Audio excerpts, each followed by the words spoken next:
We use language to express thought. But what if AI could decode the thought itself before it's spoken? That's the bold promise of semantic decoders, a new frontier in brain computer interfaces. To understand why this is huge, let's go back for a moment. Take Hawking, for example, one of the brilliant minds silenced by sclerosis.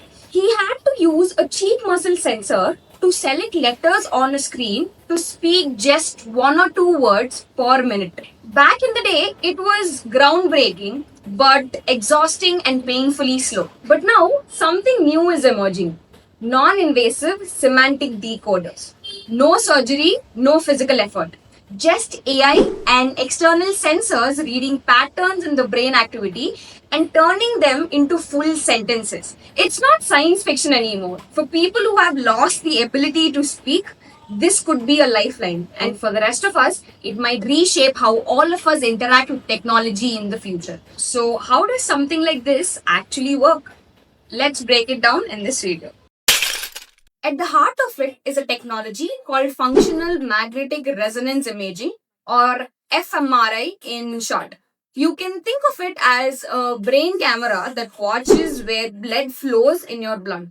Why blood flow? Because whenever you think, imagine, or process information, apparently certain parts of your brain work harder, and when they do, blood rushes there to deliver oxygen and energy, it seems. So, fMRI acts like a real time map of your brain activity, highlighting which areas are lit up when you're thinking. But these glowing regions aren't random, they tell a story. For example, if you're visualizing a beach, specific parts of your brain related to language, sound, and imagery become active. This pattern of activity forms a kind of a mental fingerprint unique to your thought that you're having at that moment. Okay, so the big question is, how do you actually turn raw brain activity into something as structured as language? To pull this off, the researchers built what they called a language decoder.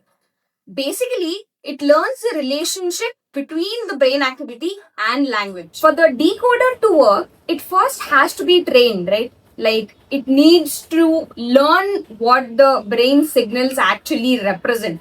So, to teach the decoder the language of the brain, researchers asked volunteers to lie inside this fMRI scanner for around 16 hours while they were listening to podcasts and narrated stories, it seems. So during this time, the scanner captured the detailed mappings of the brain activity, showing exactly which regions lit up in response to different sentences. Over time, the AI decoder learned to associate these brain activation patterns with the semantic features of the stories being heard, like the core meanings, themes, and emotional tones behind the words. So, once the model is trained, the decoder can flip the process around. Instead of passively learning from known stories, the decoder is used to start interpreting new brain activity. Now, when a person hears a new story or even just imagines speaking, their brain generates a fresh pattern of activity, right? The decoder reads this pattern, refers back to that brain language map, and reconstructs the meaning behind it. While learning about all this, one question that came to my mind was, using the train decoder that we were talking before, can someone who has access to my brain scans know what I'm actually thinking about without my permission?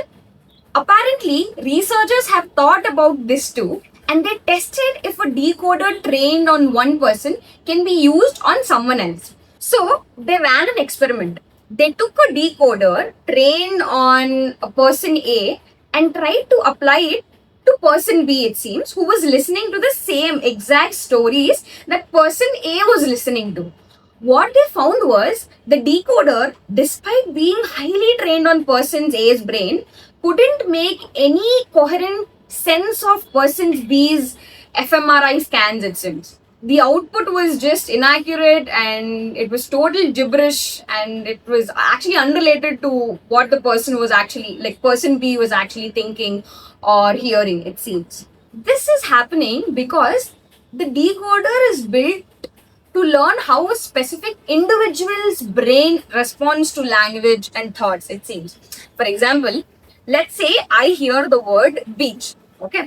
My grandparents are from Vishakhapatnam. Okay. And whenever I hear the word beach, I recollect all the memories that I had with them, like the memories I played with them in the beach, enjoyed with my uncle and aunt, so on and so forth. Okay.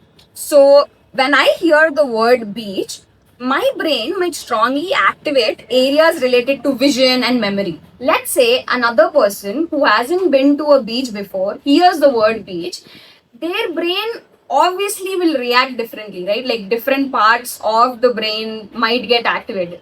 So that is the reason why a decoder which is trained on one person cannot be used to decode the thoughts of another person. While this technology is groundbreaking, it's important to recognize that it is still in early stages and comes with several limitations. One major challenge is accuracy, it seems. Like what researchers observed is the current word error rate is around like 92%, meaning like many individual words are decoded incorrectly. In some cases, though the overall meaning of the sentence is preserved, the exact words are off, it seems. Like, for example, instead of interpreting the cat is sitting on the mat, the decoder interpreted as like the dog is laying on the rug.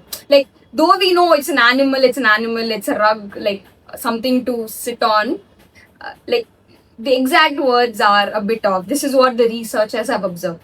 There is another interesting limitation that the researchers have learned. Okay, they found that the system meaning the decoder struggles with abstract ideas, like words like freedom, justice, hope, meaning. They found that the decoder is finding it hard to decode. But like in contrast, concrete nouns like apple or cat or car produced clearer or more predictable brain responses, making them easier for the model to understand. And lastly, there is the limitation of fMRI technology itself. fMRI is highly sensitive, like small movements, scanner noises, or changes in equipment can disrupt the quality of the brain data. When your training data itself is compromised, then your results are also compromised, right? So these are some of the challenges, and despite all of them, this study is a powerful proof of concept. Though it's not yet ready for real world applications, it lays the foundation for a future where communication through thought could become a reality, especially for those who cannot speak. If you have made it this far, I'm assuming that you like the content that I make. So if you haven't already subscribed to my channel, please do that, and I will see you in the next one. Bye.